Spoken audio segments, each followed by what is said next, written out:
So, let's establish some context of the titular 6 days that changed the UFC. Let's first hear from Francis about what occurred in the immediate aftermath of his title victory and why he was in Cameroon. Francis, if I would have talked to you on that trip, or even back in Las Vegas before you left on that trip, and I would have told you that your next fight would be in January in 2022, would you have believed me, or were you hoping to fight again this year? No, I wouldn't believe you, basically, because as I said at the press conference, I wanted to fight in July or August. That's what I said, and that's what I wanted. But obviously, for some reason, because apparently we were going on a contract, and then straight right after that, they came to me and like proposed me. I mean, this was on the April 1st, so 3 days after my fight, they proposed me June 12th, and well, I'm like, whoa, I cannot fight in June 12th. Why? Because I have a visa issue. Like, you know that my visa need to be renewed on May 20th, and it's your job to renew the visa. So I'm not allowed in the US in June 12th unless I go back or out of the country to renew my visa, because I could not renew my visa in the US. And then I'm like, no, we were just throwing out because you said you want to fight twice this year.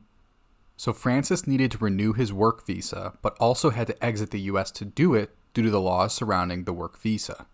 In Francis' interview after winning the title, he said he wanted to fight in July or August. Here he is talking about what the UFC said when he asked if instead of June, he could fight in July or August to give them time to renew his visa. So no problem. But I'm like, how about June, July or August? And they said, no, July and August is booked. So we are just throwing this out to you to see if you want it, because you said you want to be active. Quickly, let's summarize the two pay-per-view cards in July and August. July was UFC 264, headlined by Conor McGregor vs. Dustin Poirier 3. It is well known that the UFC does not put its biggest draws on cards with other champions like Ngannou, so that the UFC can maximize its earnings on the event. August was UFC 265. That was at the time headlined by Amanda Nunes fighting Juliana Pena for the bantamweight title. Nunes eventually dropped out due to COVID, but at the time, this was the headliner.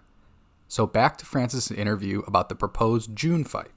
Okay, and just to be clear, Francis, that fight in June that they were talking about, that they wanted you to, compete in, was that you versus Derek Lewis? Was there any talk of you versus John Jones back then? What did they offer you? No, Derek Lewis. They never talk about John Jones. Never. Okay. Because ever since they said, ever since I won the fight, and the talk was like John Jones is scared to fight. I mean, the promises that the winner of Stipe and I will fight John Jones, but no talk was about in that direction. Okay, so let's move forward 2 months after to when the UFC asked Francis to headline the August card at UFC 265. And I was home and was dealing exactly with that visa issue that they should be renewing, was waiting for them to get it done. And then that's when they asked me about the Derek Lewis fight, just as a surprise once again. And I'm like, well, first, I do not have my visa. I mean, like 2 months ago, you could have talked about this. We asked about this, and you said, no, we couldn't. Okay, so now we get to the 6 days in June that changed everything. Let's now start on day 1, Wednesday, June 23rd, 2021. Ariel tweets out the following update that tracks with what we just heard Francis say. UFC hoped to book Francis Ngannou vs. Derek Lewis 2 for August 7th, but that is currently looking like a long shot at this point, sources say. Scheduling conflicts. Nothing finalized at the moment, but September is now a new target, I'm told. So let's hear from Eric Nixick, Francis' head coach, and his side of what happened on that Wednesday. Yeah, absolutely. So, I mean, I can give you my timeline was I was told a week and a half ago by Markel that the date was going to be September 25th. Was I good with that date? I said, yeah, I think that gives us plenty of time. By the time Francis gets back home, we start a good camp. And then I got another message from Markel last Wednesday, and it said the 25th looks like the day. We're locked in. I said, great. The Markel he referred to there is Francis's manager, Markel Martin of CAA. He is a former employee of the UFC who moved into the managing side of the equation. Let's hear Francis's own words of what occurred that Wednesday. So, yeah. And then after that, they asked if I would be ready in September 25th. And I remember the exact email that we sent. It was like, he was like, I quote, Francis will be more than ready again, whoever, wherever. That was September 25th. And that was, I don't know, maybe Wednesday or something. So on that first day of 6, Francis and company were under the impression that UFC 266 would be where Francis and Derek face off for the undisputed heavyweight title. We have very little info on what occurred over the next 2 days. It is not until the Saturday, representing the 4th day, that things begin to heat up again. Let's start with where Francis was on that Saturday. I got on, communication with Francis about when he's getting back home, and we literally started training Saturday. I flew home from the PFL Saturday early morning, and I was in the gym with Francis at 10:30 a.m. Later that evening, Cyril Gane defeats Alexander Volkov by unanimous decision. Dana wasn't at the post-fight press conference, otherwise I would add in some of his commentary here. After the fight, Ariel tweeted out the following. If they can figure out Ngannou Lewis and then can figure out Jones fighting the winner in Q1 2022, the truth is that means Miocic Gane should be next. Only other fight that makes sense for Gane. Winner fights Ngannou Lewis versus Jones winner. Everything goes quiet again, so let's move to what Francis and Nixick were doing that Sunday. He came to the house on Sunday. We had dinner with the family, and then Francis and I went out back and started kind of talking about game plan, about what approach we wanted to take, and started doing the X's and O's as far as camp goes. That was Sunday night. So Francis and Nixick were already starting his fight camp for their expected fight with Derek Lewis in September. So now to the final day of our timeline, and the one that changes everything. Let's hear again from Eric about what he and Francis were doing that day. Francis and I just got done training. In the morning, we trained at 10 a.m. and then he went upstairs to shower at the gym and came down to the office and said he got an email from the UFC about some of the contract negotiation stuff, and then helped him load up his car. We did a few errands and stuff, and then I got a text from Luke Thomas, and it was I was actually the first I heard of it. Luke was like, "What? They're doing an interim?" So it all came as a shock to all of us. A key thing here that Francis will bring up later is exactly what that email he received was. Not important right now, but remember that Francis received an email about his contract from the UFC the morning of Monday, June 28th. Let's hear one more clip about that Monday training session.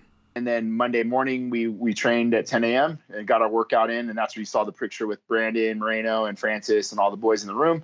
And, and then that was literally like right after we got done training, and that's when we got the word. Nixick is speaking of the same training session in both these segments. The photo he is referring to is the semi-viral photo of Francis looking huge next to Brandon Moreno. Here it is on screen now.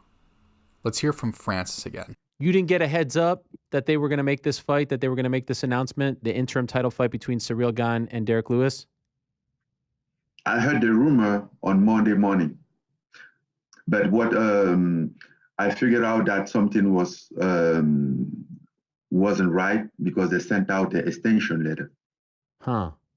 Extension letters, for those that don't know, is when they say that you have declined a fight, they extend your contract by 6 months typically, right?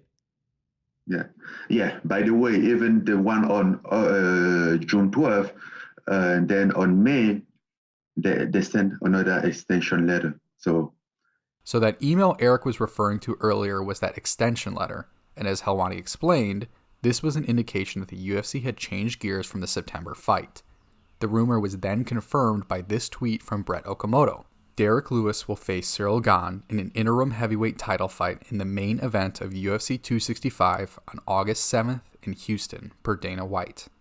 Ariel then tweeted the following 6 tweets over a short period of time. Once it was clear Ngannou couldn't fight on August 7th, he was asked and accepted September 25th versus Lewis, sources say. UFC went with the interim title on August 7th instead. Regarding today's interim news, you'd be shocked how often they threaten this and or how often they threaten to strip. And while most of the criticism has been directed towards Dana White, he is the face after all, it's really been the MO of Hunter Campbell since he took over. For those that don't know, Campbell is the UFC's chief business officer. He took over shortly after the sale. He does most, if not all, the deals these days. Some love him. He's a lot more like Lorenzo in that he isn't emotional, but he also threatens to strip constantly. Campbell is the lawyer White often refers to. Hardly ever mentions him by name. Not sure why. He's way more valuable to UFC than just being a lawyer. In fact, I'd argue he's the third most important person in the company behind Ari and White. Again, he does all the big deals. Think of him as the UFC's general manager if they were a sports team, yet he never speaks publicly or has to explain moves like a GM would from time to time. Good gig. Anyway, some enjoy dealing with him, but this is right up his alley. It happens way more than fans think. And thus ends the 6-day span that changed everything for the UFC. Let's run through the ripple effect those 6 days caused and the massive waves those ripples have become in the present UFC. To contextualize UFC 265 a bit, let's talk about the intervening months between the announcement on June 28th and the fight occurring in August. I think this clip with Coach Nixick is very enlightening to the team's perception of what occurred in those 6 days. We talked lengthy Sunday about the situation, and it had nothing to do with money. It just had to do with terms. And then we kind of elaborated on some of those things. And I just told him, I say, look, my job isn't to be in the negotiations. My job is to make sure that you're prepared for whoever comes across the table. Now you got to think too, for us, we were told, it's going to be the winner out of Stipe. Francis is fighting John Jones. So automatically John Jones is on our radar. Now, those negotiations had come to a standstill, and I get it. The promotion's got to move on to what they see as best. So, the next guy in line is Derek Lewis, deservedly so. And, that's who we planned on fighting. And I don't think September was that big of a deal. I mean, basically we're 1 month off. So it was all kind of a whirlwind. And to be honest with you, Mike, I really have no problem with Gane and Lewis fighting August 7th. It is what it is. I think just the stipulations of putting an interim on that, knowing that we're ready to fight a month later, we're prepared to fight. I think that's kind of where the confusion lies with us. The most important part of this interview and all interviews going forward is to pay attention to what is causing the contract to not be signed by Francis. Nixick specifically stated the terms were the problem here. This directly contradicts the overriding narrative that Francis was holding out for more money. A little foreshadowing, I have not once heard from Francis that money was the issue. In fact, consistently they say the pay was acceptable, but they were unhappy with the restrictions on the contract. I will dive deep into those aspects in the upcoming sections, but I wanted to get that idea in your head. Listen consistently to what everyone around Francis said for nearly 2 years was the sticking point. They are remarkably consistent. Now look, contract negotiations can always be a sticky business. The UFC likes to extend fighters when they have 2 fights left and typically offer the contract with the offer for their second to last fight. This is a consistent trend that makes complete business sense from the UFC. As such, we can assume that the contract negotiations had been ongoing even prior to Francis's victory over Stipe Miocic, which represented his second to last fight on his contract. As we have seen so far, there was no bad blood between the UFC and Francis over the back and forth, as Dana was incredibly complimentary of Francis after winning the belt and being on the last fight of his contract. Francis, however, begins to grow steadily more frustrated with the UFC and its actions in the lead-up to UFC 265. Let's hear from Francis to contextualize his mounting frustration. So you had your contract extended in the midst of this while you had a visa issue that precluded you, that stopped you from traveling back to the U.S. to train and to compete. Yeah. Let's pause Francis there and contextualize that a bit. Ariel previously explained the concept at a high level of the extensions, and I will be diving deeper in a bit, but think of it like this. Francis is legally incapable of fighting or even training in the US because the UFC needs to work on renewing his visa so that he can legally enter the US. They seem to be consistently dropping the ball on that while extending Francis's contract as if he is rejecting fights out of something other than legal issues. Francis's frustration is of course understandable. He's taking the UFC's actions personally because he feels that they are painting him privately as rejecting fights when he is in fact unable legally to accept. But look, for a company the size of the UFC, it is understandable that things like this happen. I would say that the extensions do come off a bit tone deaf and that they are the ones holding up fights. But okay, let's go back to Francis. Not to mention that they have to give me at least time to like maybe go home and introduce the belt for my people, course, yeah. my country, for my family. I mean, what was that the rush so bad? Like in the past 2 years, I have fought twice, and suddenly I have to defend my title after 2 months. I mean, like, what is the rush? What's wrong? What can I have the average time as everybody, 3 or 4 months? It's okay. I think that Francis brings up a really good point here. Bringing the belt to Cameroon and taking photos with his family and others with it does a tremendous job of promoting himself and the sport globally. It is in the UFC's best interest to not only allow him to do this, but also to push those photos positively to put their brand behind him and make him into an even larger star that they can sell pay-per-views on. Instead, the UFC went the opposite route. Let's hear Francis talk about that and the promotion of UFC 265. It's the fact that to promote that fight, they were trying to discredit me and pretend like, oh, if you want to go in vacation, kill yourself. When you want to fight, we are here. No, I want to fight. And I wasn't in the vacation.